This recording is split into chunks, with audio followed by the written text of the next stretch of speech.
السلام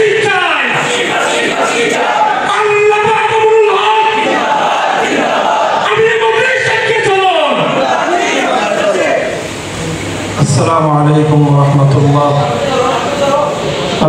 والصلاة والسلام على سيد الأنبياء والمرسلين وعلى آله وأصحابه ومن تبعهم ودعا بدعوتهم وجاهد بجهادهم إلى يوم الدين، وبعد. أعوذ بالله من الشيطان الرجيم. بسم الله الرحمن الرحيم. أم حسبتم أن تدخلوا الجنة ولما يعلم الله الذين جاهدوا منكم ويعلم الصابرين. صدق الله العظيم. শাপলা স্মৃতি সংসদ সিলেট বিভাগ কর্তৃক আয়োজিত আজকের এই শাপলা স্মৃতি কনফারেন্স ও ডকুমেন্টারি প্রদর্শনী উপস্থিত সম্মানিত সভাপতি, উপস্থিত শাপলা স্মৃতি সংসদের কেন্দ্রীয় বিভাগীয় নেতৃবৃন্দ, অন্যান্য শীর্ষ ওলামায়ে কেরাম, সুধীবৃন্দ, সম্মানিত উপস্থিতি, আমি সর্বপ্রথম সিলেট বিভাগীয় শাপলা স্মৃতি সংসদের দায়িত্বশীলদের অন্তঃস্থল থেকে অন্তরের শুকরিয়া জ্ঞাপন করছি যে সময়ের অত্যন্ত গুরুত্বপূর্ণ আমাদের অতীতের গৌরবগাথা ইতিহাসকে ভবিষ্যৎ প্রজন্মের সাথে সংযুক্ত করার এই ঐতিহাসিক মেলবন্ধনের দায়িত্ব গ্রহণ করার ক্ষেত্রে আপনারা অগ্রণী ভূমিকা পালন করেছেন, এগিয়ে এসেছেন। এই জন্য আপনাদের শুকরিয়া আদায় করছি, দোয়া করছি আল্লাহ আপনাদেরকে উত্তম বিনিময় দান করুন। প্রিয় উপস্থিতি, দীর্ঘ সময় আপনারা আজকের এই অনুষ্ঠানে সম্মিলিত আছেন, বক্তব্য শুনেছেন এবং আমাদের রক্তরাঙা ইতিহাসের সেই বেদনাদায়ক অধ্যায় আপনারা সচিত্রভাবে প্রত্যক্ষ করেছেন। আমি আমার কিছু কথা বলতে হবে, আমি যেন কথাগুলো যথাযথভাবে আপনাদের সম্মুখে উপস্থাপন করতে পারি সেই দোয়াগুলো আমি চাচ্ছি। প্রথম কথা হলো, শাপলা স্মৃতি সংসদের উদ্দেশ্য মৌলিকভাবে এখানে বর্ণিত হয়েছে। শাপলা স্মৃতি সংসদের যে দুটি মৌলিক লক্ষ্য এখানে একেবারে স্পষ্টভাবে হাইলাইট করা হয়েছে। একটি হলো যাদের শাহাদাতের রক্তের উপর এই বিপ্লব প্রতিষ্ঠিত হয়েছে, শাপলা চত্বর ইতিহাস রচিত হয়েছে, 24শে জুলাই বিপ্লবের পাটাতন তৈরি হয়েছে। আমি মনে করি বাংলাদেশের এই দেশ, এই জাতি এই শাপলার শহীদদের কাছে চিরঋণী এবং তাদের অবদান স্বীকার করা এবং সেই ঋণ শোধ করার জন্য যতটুকু সম্ভব তাদের প্রতি দায়িত্ব কর্তব্য পালন করা এ জাতির ঐতিহাসিক দায়িত্ব। যদি এ জাতি ইচ্ছা করতে ব্যর্থ হয়, এই জাতি বিশ্বাসঘাতকতার অপরাধী বলে সাব্যস্ত হবে। কোন গাদ্দার জাতিকে আল্লাহ পাক রব্বুল আলামিন পৃথিবীতে ক্ষমতা দিবেন তো দূরের কথা, আল্লাহ সম্মান দান করেন না।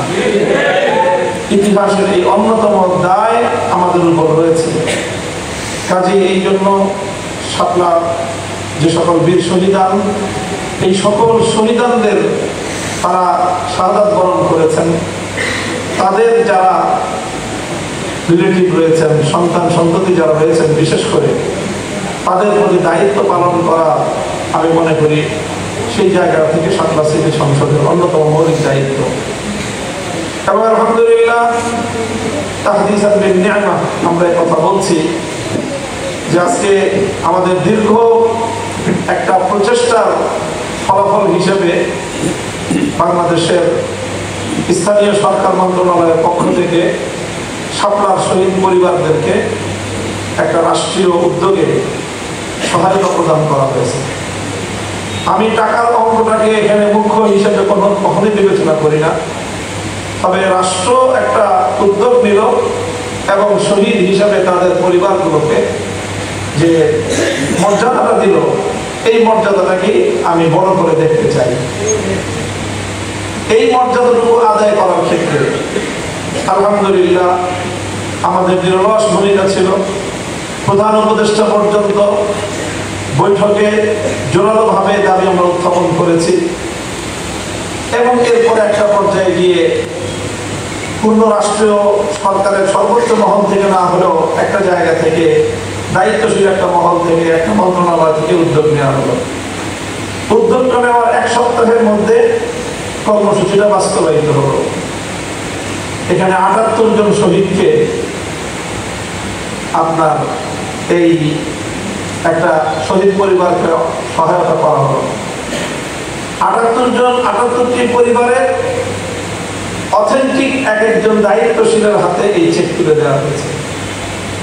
এই ৭৮টি পরিবার প্রামাণ্যভাবে চিহ্নিত করলো কে।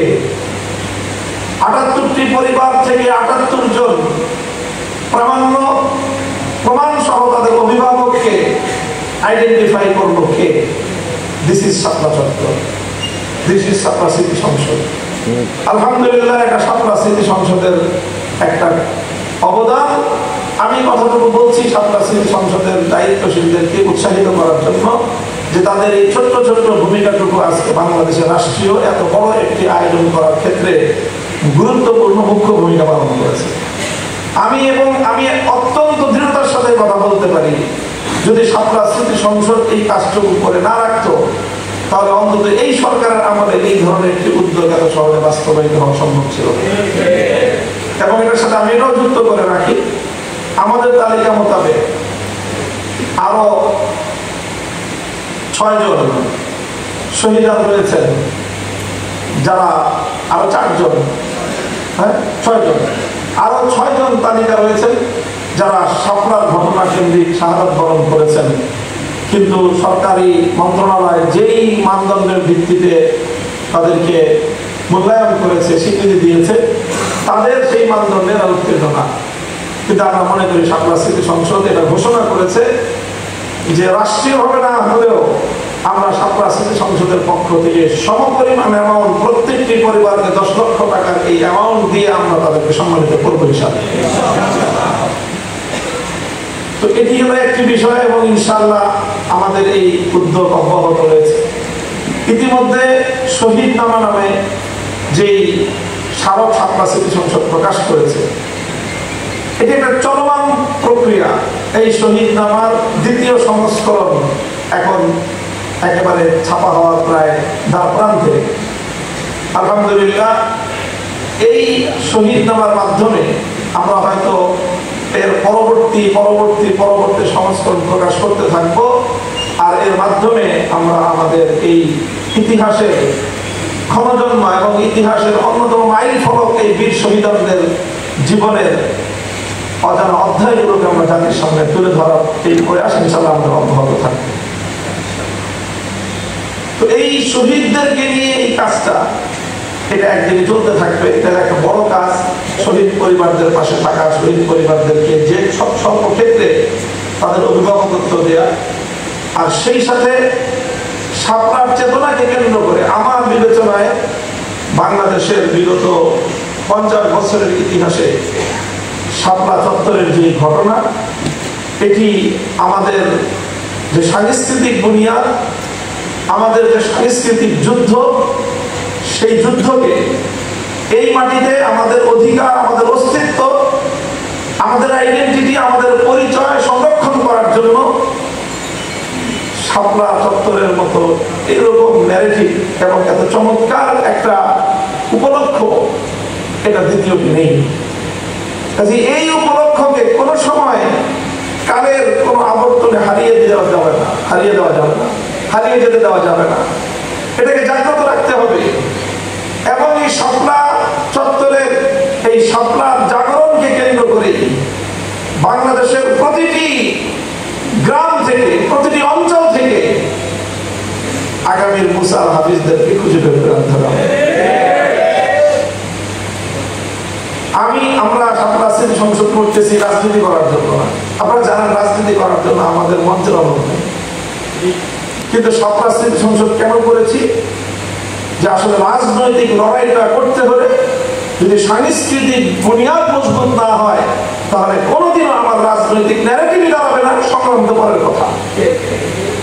এই জন্য এই সাংস্কৃতিক ন্যারেটিভ যারা তৈরি করে, সাংস্কৃতিক বুনিয়াদকে যারা মজবুত করে, সাংস্কৃতিক যুদ্ধকে যারা প্রজন্ম থেকে প্রজন্ম পর্যন্ত ছড়িয়ে দেয়, এই আলো যারা মশালে মশালে করে বয়ে নিয়ে চলে, সেই উদ্যমী তরুণ সাংস্কৃতিক যোদ্ধাদেরকে সম্মিলিত করে শাপলার মশাল তাদের হাতে তুলে দিয়ে আগামীর প্রজন্মের কাছে এই আলোক পত্রিকা নিয়ে যাওয়ার জন্যই শাপলা স্মৃতি সংসদ তৈরি করা হয়েছে, গঠন করা হয়েছে।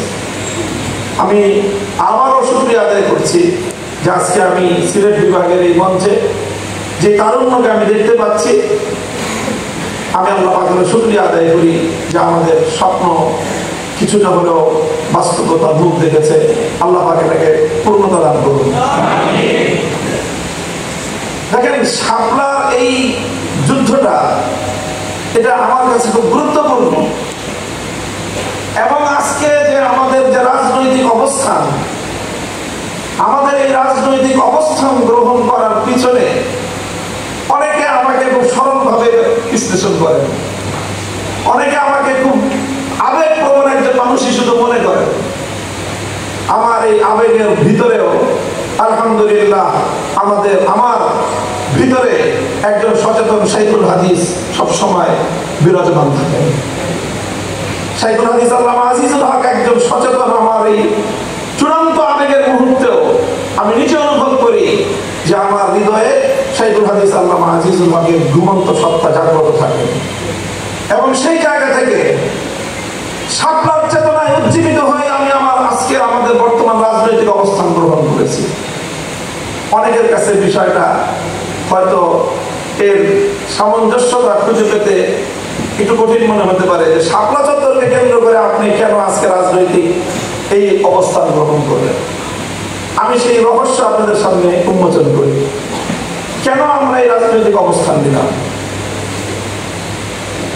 যখন এই জুলাই সনদের কথা আসলো, জুলাই সনদ প্রণীত হওয়া, ঐক্যমত্য কমিশনের দীর্ঘ প্রায় বছর খানিকের অভিযাত্রা, এগুলো ইতিহাস আপনারা পড়েন, যে এই জুলাই সনদ প্রণীত হওয়ার পিছনে কি কি ঘটনাগুলির মধ্য দিয়ে জুলাই সনদটা প্রণীত হলো। জুলাই সনদ যখন হয়ে গেল, আমাদের মূল টার্গেট ছিল যে এই জুলাই বিপ্লবকে কেন্দ্র করে এক নতুন বন্দোবস্তের ভিত্তিতে আগামী বাংলাদেশ গড়তে হবে, পুরাতন ৭২-এর বন্দোবস্ত ভেঙে চুরমার করতে হবে, এবং এই ২৪-এর বিপ্লব ছাড়া, ২৪-এর জুলাইয়ের এই বিপ্লব ছাড়া ৭২-এর এই ন্যারেটিভ, ৭২-এর এই বাংলাদেশের দাসত্বের খতকে মুছে ফেলার এরকম আরেকটি উপলক্ষ আরো ১০০ বছর, ১০০০ বছর আমরা দ্বিতীয়টি পাবো কিনা সেই ব্যাপারে আমি সন্দেহ। সুতরাং এই রক্তদান, যে রক্তদানের কথা বলে গেলেন, যে কিভাবে আমাদের ছেলেরা, আমাদের মায়েরা তাদের সন্তানদেরকে ছেড়ে দিয়েছে যুদ্ধের জন্য। আল্লাহ পাক রব্বুল আলামিন আমাদের ওই মায়েদের আত্মাকে পছন্দ করুন, তাদের সন্তানদের কবরগুলোকে আল্লাহ জান্নাতের বাগানে পরিণত করুন। ইতিহাস, এই ইতিহাস তো ধামাচাপা দেওয়া, লুকানো কোনো ইতিহাস নয়, যার জন্য একটি ইতিহাস। এই যে জুলাই সংগঠিত হলো, জুলাই বিপ্লব হলো, সহস্রাধিক কাজে প্রাণ এভাবে গোটা বাংলাদেশে প্রতিটি জেলায়, বাংলাদেশে এমন কোন জেলা নাই যে জেলায় জুলাই শহীদ নাই। প্রতিটি জেলা থেকে জুলাইতে শাহাদাত বরণ করলো আমাদের ছেলেরা, মেয়েরা, আমাদের সন্তানরা, আমাদের ভাই বোনেরা। এই শাহাদাতের কেন্দ্র করেই ৭২-এর গ্লানি থেকে আমাদেরকে যে মুক্তি লাভ করা যে অভিপ্রায়, আমার মধ্যে সেই অভিপ্রায়টা একটা অভিপ্রায় ছিল না, আমার ভিতরে সেই ইচ্ছা এবং অভিপ্রায়টা ধীরে ধীরে একটা সংগ্রামে পরিণত হয়েছে, একটা সংগ্রামে পরিণত হয়েছে। যখন জুলাই সনদ হয়ে গেল, দেখলাম যে এই জুলাই সনদ বাস্তবায়নের ক্ষেত্রে গড়িমসি শুরু হয়েছে রাজনৈতিক ভাবে। যারা জুলাই সনদের গুরুত্বপূর্ণ জায়গাগুলোতে ডিসেন্ট দিয়েছে, এরা কোনোভাবেই জুলাই সনদ বাংলাদেশে আইনের ভিত্তি পেতে দিবে না। তখনই সিদ্ধান্ত গ্রহণ করেছি জুলাই সনদ বাংলাদেশে আইনি ভিত্তি প্রদান করার জন্য যা করতে হয় রাজনৈতিকভাবে আমার ভবিষ্যৎ যেখানে গিয়ে দাঁড়াক, জুলাই সনদের আইনি ভিত্তি প্রদান করাই হবে আমার রাজনৈতিক জীবনের সবচেয়ে বড় লড়াই এবং যুদ্ধ। এবং সেই যুদ্ধে নেমেছি আলহামদুলিল্লাহ। সেই যুদ্ধে সব রাজনৈতিক অংশীজন যারা জুলাই সনদের আইনি ভিত্তির প্রশ্নে যারা আপসীন, তাদের সকলকে এক টেবিলে বসানোর ক্ষেত্রে আলহামদুলিল্লাহ একটা গুরুত্বপূর্ণ ভূমিকা পালন আমি করেছি, আমরা করেছি আলহামদুলিল্লাহ। এই কথাগুলো বলছি আমি আমাদের বর্তমান অবস্থানটাকে জুলাই এবং ছাত্রর সাথে এটার যে সম্পৃক্ততা সেটা আপনাদের সামনে তুলে ধরার জন্য, এবং এটার সাথে অন্য যারা ছিল তাদের সকলের সাথে জুলাই বিপ্লবের প্রত্যক্ষ যারা নেতৃত্ব দিয়েছে ছাত্র নেতৃবৃন্দ, আজকে যাদের রাজনৈতিক মঞ্চ হল এনসিপির বাসায় বৈঠকের আয়োজন করেছি, সকল রাজনৈতিক শীর্ষ নেতৃত্বকে সেখানে উপস্থিত করার ব্যবস্থা করেছি, করে তারপরে সেখান থেকে আমরা সিদ্ধান্ত নিয়েছি যে জুলাই সনদের আইনি ভিত্তি কার্যকর করার জন্য যা করতে হয় আমরা সম্মিলিতভাবে সেটাই করব। এই তো নামলাম জুলাই সনদ বাস্তবায়নের লড়াই এবং যুদ্ধে। এই যুদ্ধ করতে গিয়ে রাজনৈতিক মেরুকরণ চূড়ান্ত হয়েছে। যদি জুলাই সনদের আইনি ভিত্তিকে কেন্দ্র করে রাজনৈতিক এই লড়াই না হতো, আজকে বাংলাদেশের নির্বাচন কেন্দ্রিক বা অন্যান্য যে সকল রাজনৈতিক মেরুকরণ এটা চূড়ান্ত হতো না। জুলাই আমাকে নিয়ে গেছে ওই প্রান্তে, জুলাইয়ের লড়াই আমাকে ওই প্রান্তে নিয়ে গেছে, শাপলার যুদ্ধ আমাকে এখানে দাঁড় করিয়েছে। আল্লাহর কসম আর কিছু নয়। আমি চেয়েছি আগামী বাংলাদেশে 47 যেন মুছে না যায়। আমরা চেয়েছি আগামী বাংলাদেশ যেন শাপলা চত্বরকে ভুলে যেতে না পারে, তার আইনি রাষ্ট্রীয় ভিত্তি কার্যকর করতে হবে। সেই লড়াই এবং সেই যুদ্ধ এটার জন্য আমি অবস্থান নিয়েছি।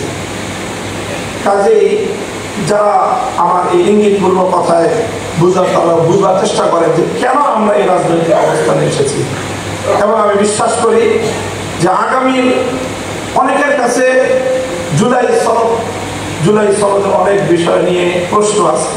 প্রশ্ন যে আমার নাই তা নয়, আমার অনেক প্রশ্ন আছে। জুলাই সনদে আরো কি কি হওয়া উচিত ছিল, আরো অনেক কিছুই হওয়া উচিত ছিল, বহু কিছু হওয়া উচিত ছিল। যা হওয়া উচিত ছিল হয়তো তা 50% হয় নাই। বিশ্লেষণের মাধ্যমে সেগুলো তো অবশ্যই স্পষ্ট হবে। কিন্তু যতটুকু হয়েছে জুলাই সনদের মাধ্যমে, যতটুকু হয়েছে ততটুকু আর কিসের মাধ্যমে হয়েছে আপনি বলেন?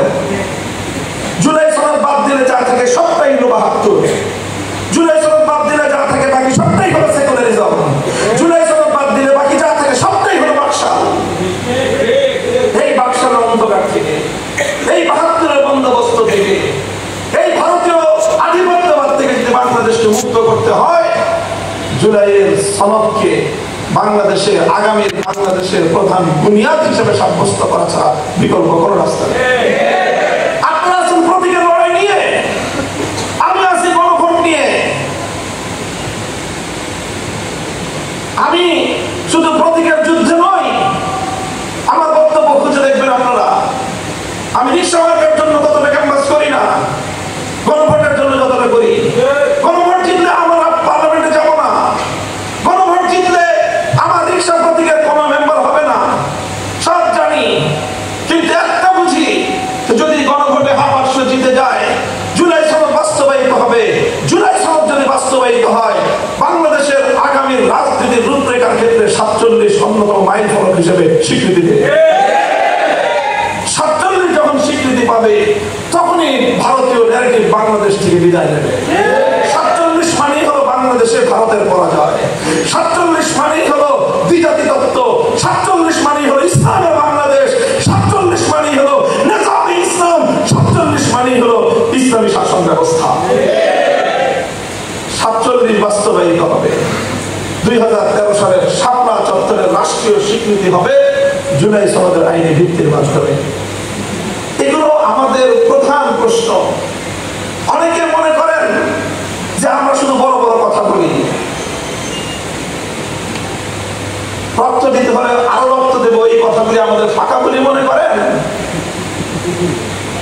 শুধু এতটুকু কথা আপনাদের আশ্বস্ত করার জন্য বলছি, 3টা বছর প্রতিদিন হৃদয় থেকে আমাদের রক্তক্ষরণ হয়েছে।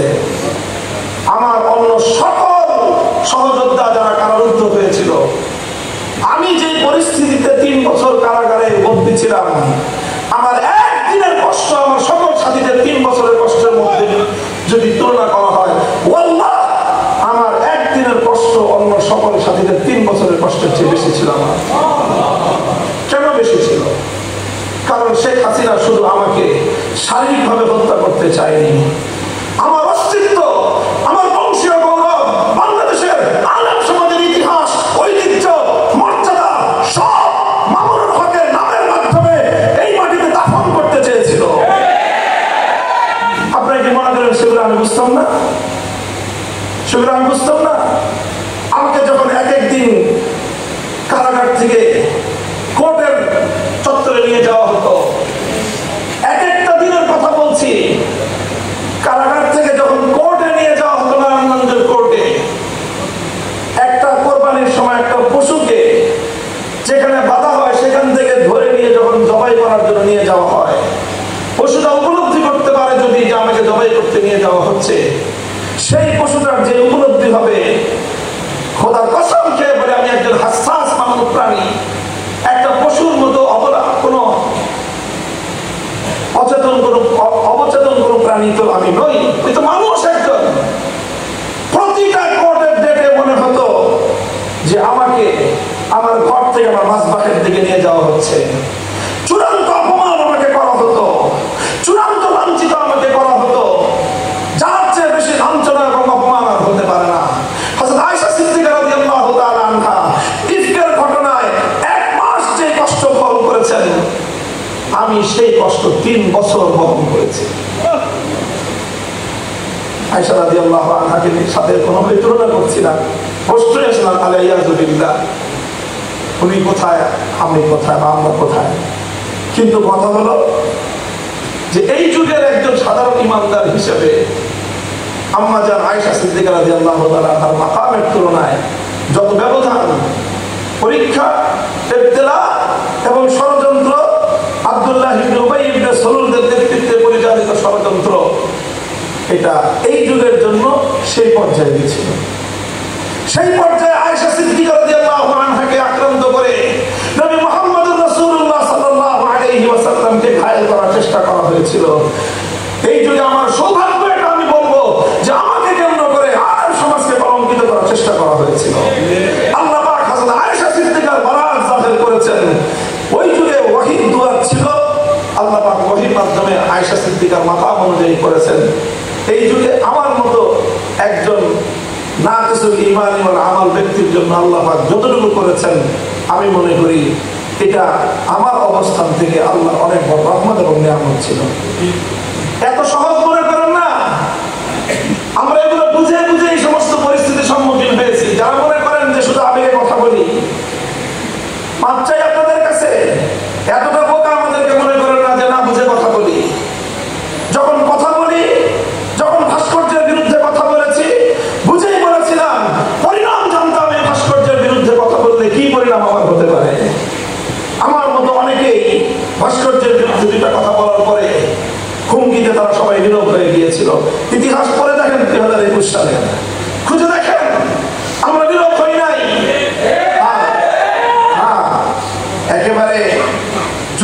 একেবারে মানে একই ধারায় কথা বলে গেছি তা না, কিন্তু কথা ফিরিয়ে নেই নাই, কথা প্রত্যাহার করি নাই, বলেছি, চূড়ান্ত ভাবে বলেছি।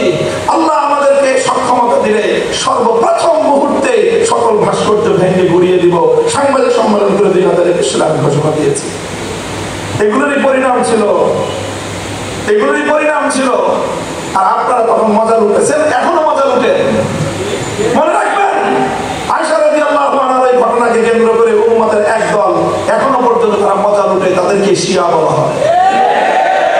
শিয়ার বিরুদ্ধে কথা বলেন, অথচ শিয়াইয়াতের ধারক তাদের সেই আদর্শের উপরে নিজেদের প্রজন্ম পরিচালিত হচ্ছে, খবর নেই।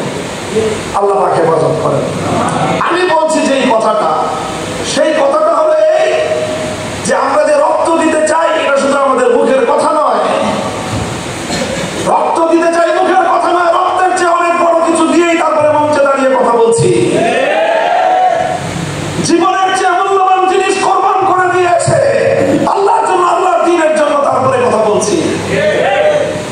আমি মনে করি শাপলার এই চেতনা, শাপলার এই চত্বরের এই জাগরণ এবং এই যে আমাদের আত্মত্যাগের যে কোরবানির যে প্রেরণা, আমাদের যে এই বক্তব্য, আমাদের এই বয়ান, এটা অব্যাহত রাখতে হবে। আরে ভাই, যেই জিনিস, যেই কথা, যে বক্তব্য, যেই স্লোগান বাতিলের ভিত যুদ্ধ কাঁপিয়ে দেয়, সেটা যে আমাদেরকে আঁকড়ে ধরে রাখতে হবে, সেই কথা আমাদেরকে এত বড় লেকচার দিয়ে বুঝাতে হবে কেন? বুঝেন না যে জিনিস তাদেরকে ভয় পাওয়ায় দেয়, সেই জিনিস আমরা কেন আঁকড়ে ধরবো না? আমাদের কেন বারবার শাহাদাতের শপথ দিব না? যদি শাহাদাতের শপথ নিজের অন্তরের মধ্যে না থাকে, শাহাদাতের তামান্না যদি না থাকে, কিসের ইসলামী আন্দোলন, কিসের ইসলামী রাজনীতি?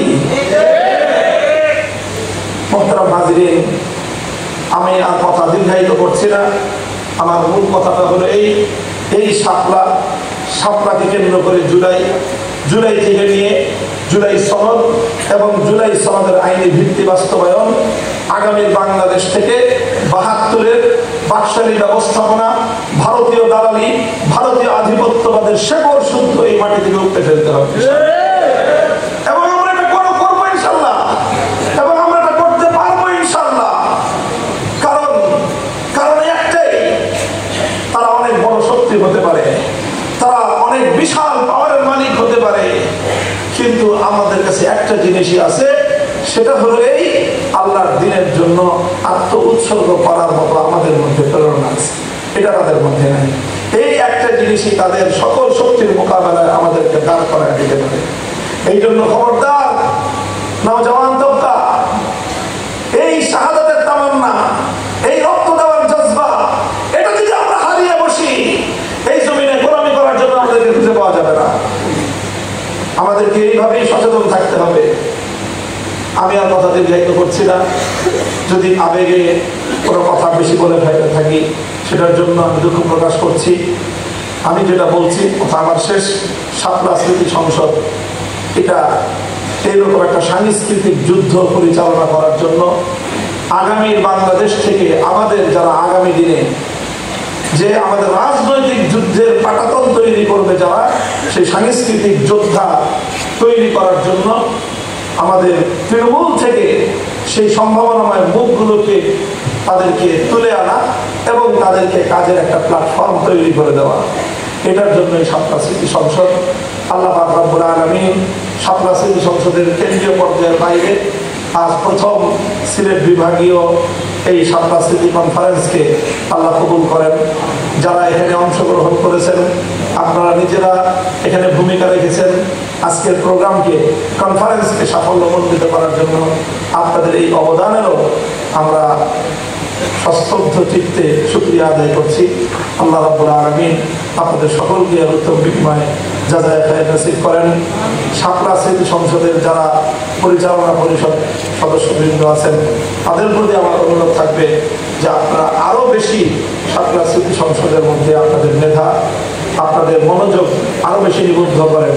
ইনশাআল্লাহ শাপলা স্মৃতি সংসদকে কেন্দ্র করে আমরা আমাদের এই লড়াইটাকে মজবুত এবং শক্তিশালীভাবে ইনশাআল্লাহ সামনে এগিয়ে নিতে পারবো। আল্লাহ পাক রব্বুল আলামিন সকলকে উত্তম বিনিময় দান করুন। ওয়া আখিরু দাওয়ানা আলহামদুলিল্লাহি রাব্বিল আলামিন। আসসালামু আলাইকুম ওয়া রাহমাতুল্লাহ।